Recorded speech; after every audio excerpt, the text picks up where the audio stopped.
ఓ తల్లి తన డైరీలో వ్రాసుకున్న తన ఆవేదన. అరాకొర చదువు, ఏమీ తెలియని వయసులో పెళ్లి తర్వాత భర్త వేధింపులు.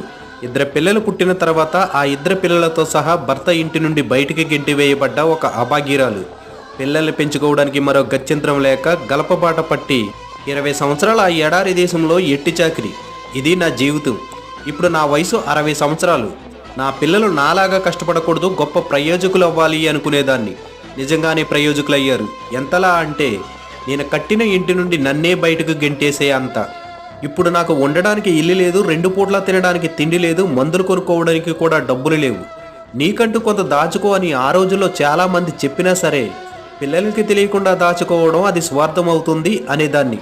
నాలాగా ఎవరి జీవితం అవ్వకూడదు. ప్లీజ్ మీ జాగ్రత్తలో మీరు ఉండండి. చీకటిలో కూడా నీ నీడ నిన్ను ఒంటరిగా వదిలేస్తుంది. స్వార్థంతో నిండిపోయిన ఈ మనుషులు నిన్ను ఒంటరిగా వదిలేయరు అని నమ్మితే అది నీ తప్పే అవుతుంది.